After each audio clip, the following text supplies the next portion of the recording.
Hi, I'm Jamie Poisson.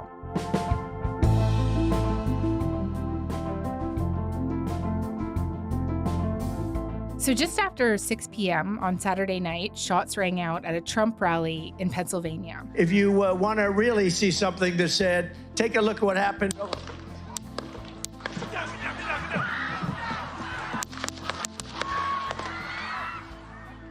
According to the former U.S. president, one of the bullets hit his right ear. Here is some of what we know right now as of Sunday evening. One rally attendee was killed and at least 2 were critically injured. The shooter, who made his way onto a nearby rooftop before he started firing with an AR-15, was shot and killed by a sniper. Multiple reports quote law enforcement officials saying he had explosive materials inside his car.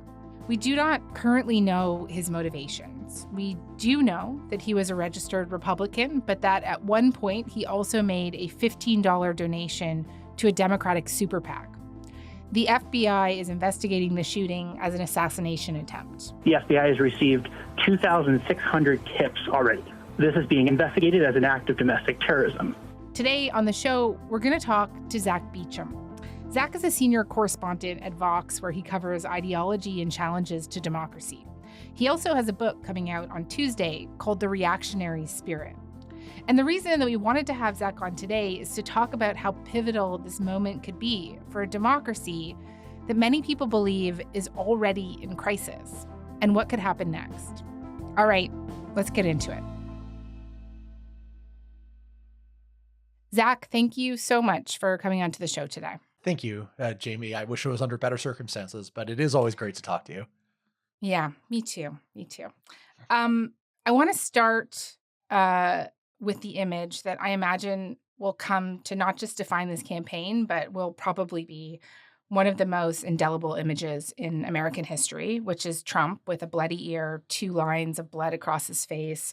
He's being pulled off stage by a whole bunch of Secret Service agents, and he is pumping his fist in the air. And tell me what you think that image represents or will come to represent to Americans. I mean, for Trump's supporters, a large portion of what they like about him is bound up in the word defiance, right? Or rebellion, maybe. They believe that the current system is failing them, and we can debate the specific reasons they think that. But that's what they believe, right? And when they see Trump standing up and saying, fight, fight, fight. For his supporters, this is everything they wanted out of him, an avatar of their willingness to stand up and say, no more is this going to happen to us.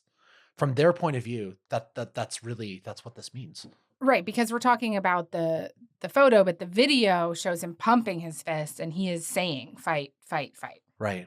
We're talking at around 2:30 p.m. Eastern Standard Time on Sunday. And beyond the fight, fight, fight, how else has Trump responded so far? He has been much more measured than I frankly expected.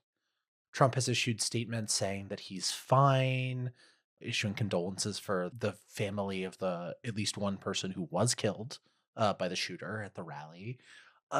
Pretty normally, right, by the benchmark that one uses to assess how a politician acts after just having been attempted to be assassinated. What do you think he meant when he said fight, fight, fight? I mean, with the caveat that I'm sure there was a lot of adrenaline happening at the moment. You see this a lot in the way that other Republicans, not Trump currently, are talking about it, the events of the shooting. They present it as something that they did to him as part of a long series of actions that they are responsible for, including attempting to get Trump kicked off the ballot, including indicting him, including convicting him in New York. And while these were actually the actions of a series of discrete different actors, right? It wasn't like a big conspiracy against Donald Trump. And we have no evidence whatsoever that the shooter in Pennsylvania had any affiliations to any kind of cause yet. Maybe he will, maybe he won't. Right now, the evidence fits much more with the kind of John Hinckley Jr. model of a kind of deranged individual man doing something for inscrutable reasons. Right. This was the attempt on the life of Ronald Reagan, right? Right. And in 1981, Hinckley was a kind of deranged person who wanted to impress Jodie Foster, who at that point was about 18-year-old actor. Mm-hmm. And so he shot Reagan to try to get Foster's attention. The evidence doesn't show that that's true conclusively right now, but my read based on, so there's a recent interview with one of his classmates, the current shooter, who said he was a constantly bullied loner. He was bullied almost every day. I mean, he would sit alone at lunch. I mean, he was just an outcast, and you know how kids are nowadays, so they're gonna see someone like that and they're gonna target him because they think it's funny or whatever. So, and it's honestly kind of sad. Like, you said he was a loner? Yeah. I want to say he was a loner more because he was quiet, but like he was just bullied. Like he was bullied so much. All of that points in the direction of not the kind of political assassination that many of us feared that it was going to be going into the shooting. Now, evidence might emerge that it does fit that model more. We don't know yet. Yeah. But I emphasize right now that it's not consistent with the evidence to show how Republicans are going to read Trump's exhortation to fight, right? He's saying that in direct response to what happened to him, and I don't think he really thought it through at the moment that someone almost killed him, but the way that it's going to be read, whatever the motivation, is that it was an exhortation to do battle against the liberals, right? That this is part of the fight against Trump, and they need to fight back. Well, people like Republican Senators J.D. Vance and Tim Scott, both potential VP picks, would have had more time to think through what they wanted to say, right? And Scott wrote, just as an example, quote, "Let's be clear, this was an assassination attempt aided and abetted by the radical left and corporate media incessantly calling Trump a threat to democracy, fascists, or worse." Vance had a similar post and just flesh that out a little bit more for me. Yeah. Vance's is actually worse. I want to read it because it's really quite astonishing. He wrote, and this was at 8:20 p.m., the night of the assassination attempt.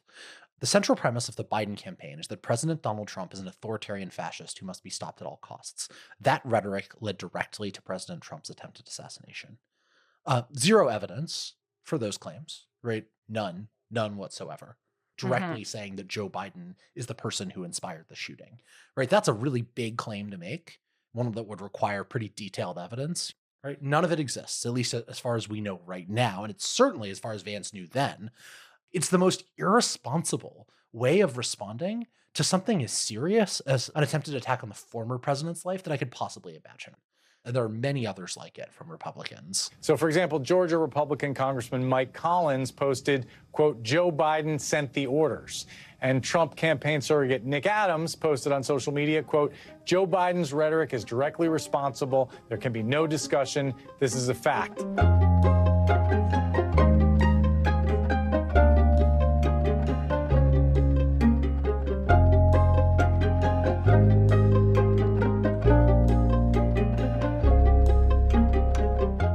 What have you been seeing from, average Americans on both the left and right so far?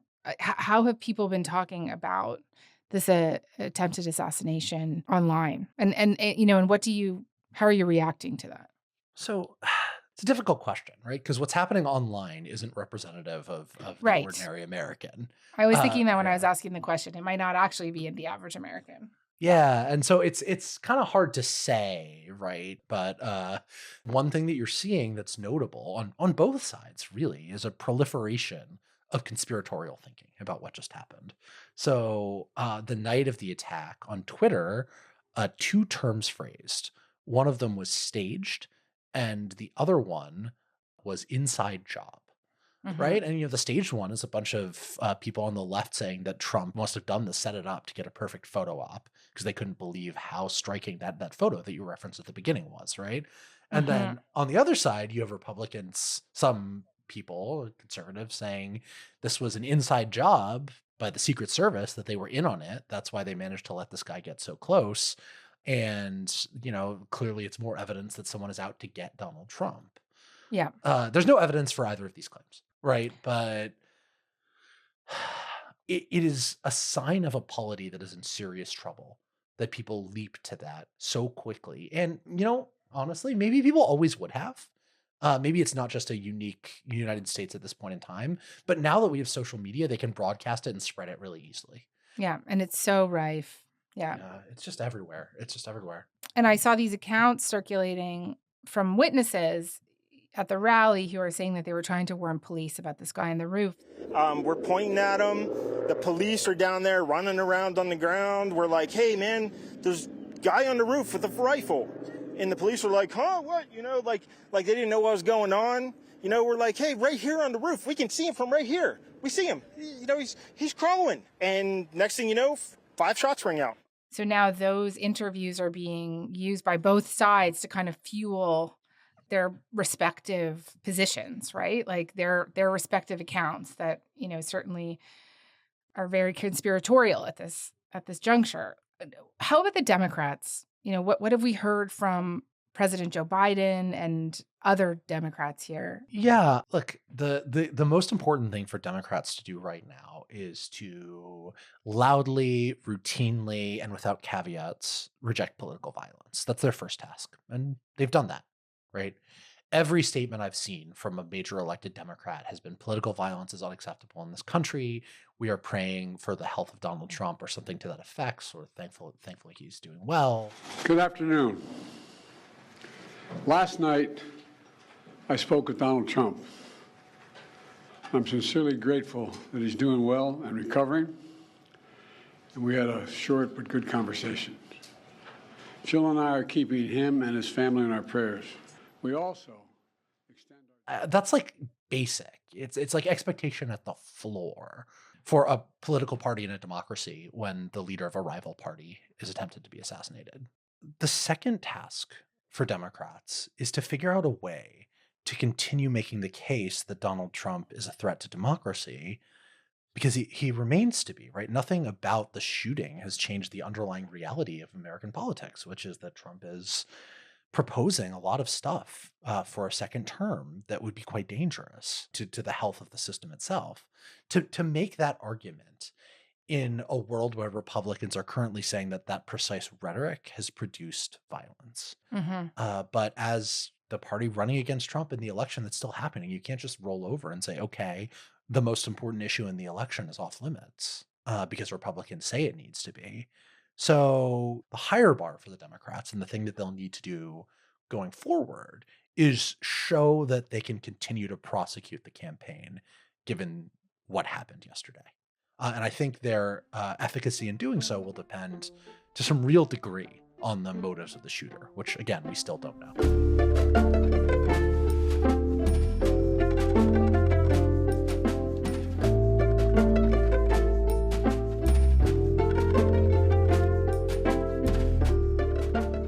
Let's talk a little bit more about how you think this event is likely to affect the election.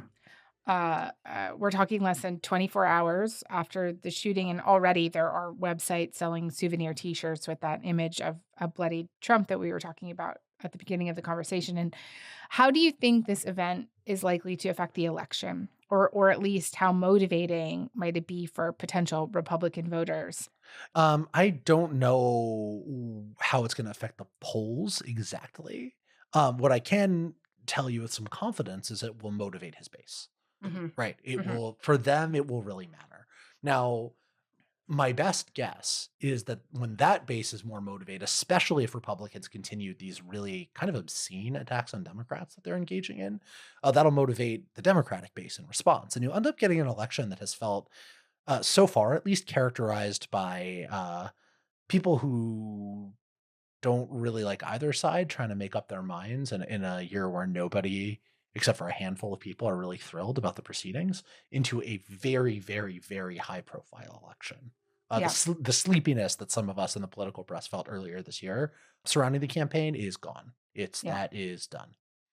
And what about the Democrats who have been in, just coming back to them for a moment, who have been in disarray over whether or not Biden will step down? Does this event change things for them? I think for Democrats, the issue is less that the events change their strategic calculation and more that it affects their capacity to do anything on the Biden front. They're scrambling right now to try to figure out how to handle this, right? How to updating their plans for the RNC and how to respond to it. There's a whole host of things that you need to do as a political party when you've got a massive and unpredictable event changing the way that people think and talk about the election. That work is going to take up energy that otherwise might have been devoted to efforts to get Biden off of the ticket. Because the truth is like that the default state of affairs is Joe Biden stays. To get him out, you need pretty extraordinary efforts. And I don't know if the Democratic Party was capable of that before this happened. It's definitely less capable of it now. Yeah. So while my own personal view is that Biden needs to get out, if the Democrats want to win, I don't know if they're going to be able to make that happen at this point.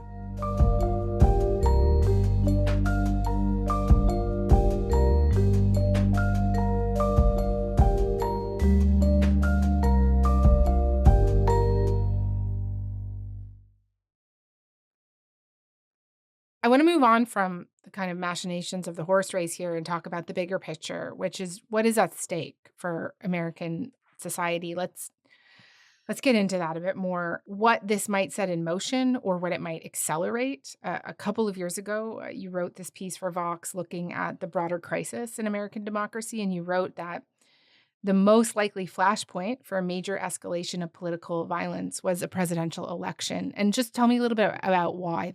So one thing that we know from the political science research about attempted political killings is that they tend to come from a place of emotion more than anything else.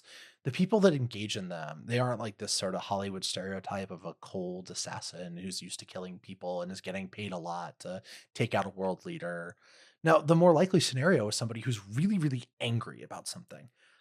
Either they're mentally disturbed and they're angry or impassioned for some inscrutable cause that's really only comprehensible to them, or they're angry about politics and they have poor impulse control and they feel a need to lash out, right? And when are people most emotionally invested in politics? Most likely either to latch on to a political figure as part of some kind of mental fixation, or to really be upset by what's going on in the world around them. Well, it's at times when people are really paying attention and when the stakes of politics feel really high. And that's during elections. And that's what I was worried about when I worked on that 2 years ago, right? That in the next election cycle, when things got really heated, maybe even closer to the election, I had feared, or in the days after it, we'd see more violence. And sadly, that came to pass. Yeah. The fact that this is happening at a time where people are already so divided and so polarized, these divisions and these polarizations have been going on for some time now, right? What does that mean for it to happen now? I mean, American politics has been in a bad way for quite some time now. I mean, we can disagree on when to date it, but I think that the era of hyperpolarization that we're currently in, it's been coming on for a while, but it really began in the Obama presidency. And since then, the divisions between the two parties and their hardcore supporters have become more and more calcified. People's opinions of people in the out party have grown more and more negative. And it creates a situation that political scientists, when they try to measure polarization, see few parallels to in the modern history of democracy. Very few other countries like the United States, a wealthy, industrialized place with a long history of democracy, have seen anything like this level of rancor between its major political parties. And that's just getting worse. And everything that feeds into it, it sort of gets submerged in the maelstrom of anger and fear that defines the basic terms of engagement in American politics. And it's what makes me so worried about the comments by people like Vance, because that's just pouring fuel on the fire. It's saying, oh, you already hate and fear the other side? Let me tell you, this new event, the shocking event, the attempt on the life of the guy you want to vote for president, this means you should hate and fear them more. Yeah, and of course, the worry is that then there will be more people that think that the violence is justified, right? And just it strikes me that not only has this period of political division been going on for a while now, so has this period of political violence. I don't know if you would agree with this, but Charlottesville, January 6th. It seems that this isn't the beginning of something, that America is very much already in it. No, I think people also have too narrow a vision of what political violence is like. There are more examples, right? For instance, the 2017 shooting at the Republican congressional baseball games team practice, Yep. where now current House Majority Leader Steve Scalise was very seriously injured by a left-wing gunman. That's a classic example of partisan violence. But there are other kinds of political violence, and here I think of the many mass shootings in the United States that have been linked back to some kind of far right racist worldview, be it the shooting at the Tree of Life Synagogue in Pittsburgh, the attack on a Buffalo supermarket that was in a predominantly black area, the shooting at an El Paso Walmart that was frequented by a Latino population.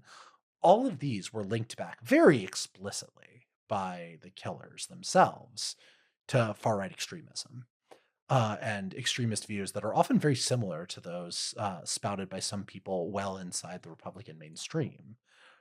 So that's a form of political violence, right? It's indicative of deepening social faults and identity lines becoming a really sharp divider between different kinds of Americans and ones that are linked kind of indirectly to partisan politics. Like it's not the same thing as trying to kill the leader of an opposing political party, Hmm. but it also is reflective of the way in which partisan politics and the divisions that fuel it, which are very much set up along race, religion, and other identity based lines, cause people to fear for their very sense of place in the country. And so there are a lot of people in the United States, especially a certain kind of white person who thinks that they're losing the country that they grew up with and radical steps are justified in order to preserve it. It's very consistent with the Republican message. You can't always draw a straight line there, but it is a form of political violence in the sense it is violence motivated by an effort to do something about what they see as political corruption inside the United States and political rot inside the United States. And more specifically, it's anti-system political violence. Yeah. Yeah. And that has been a pretty recurrent feature of American politics for the past few years. This is less deadly than some of those shootings were, but it's also an escalation in another sense because of the profile of the target and what it might mean in terms of provoking future escalation down the line.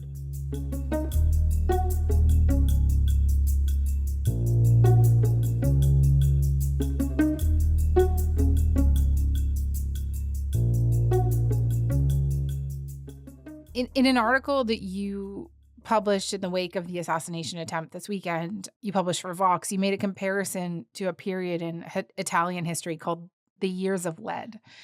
And just briefly, what were the Years of Lead and why are you making that historical parallel?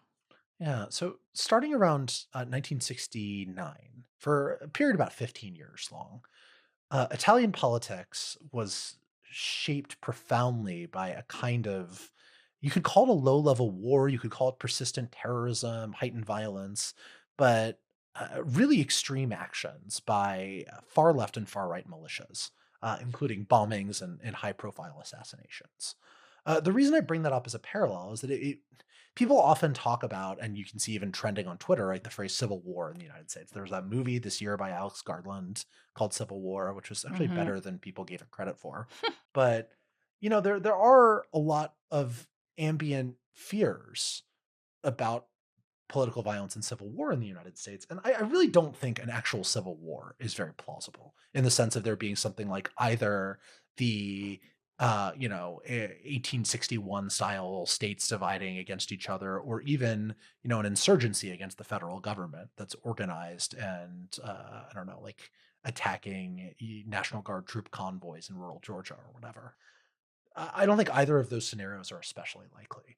But what is plausible in a kind of worst case scenario in the United States is that an act of violence that's perceived as coming from one side, whether genuinely or not, provokes some kind of violent escalation from the extreme fringe on the other. Most Americans, the vast majority, do not condone political violence in polling data.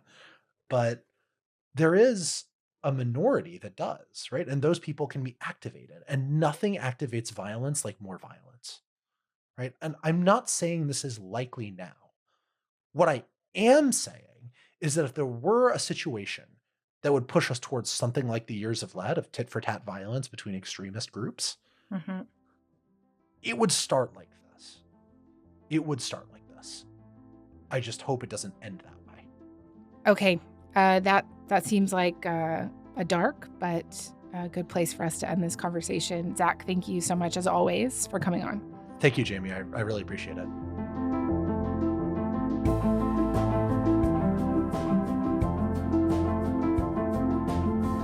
All right, that is all for today. I'm Jamie Poisson. Thanks so much for listening, and we'll talk to you tomorrow.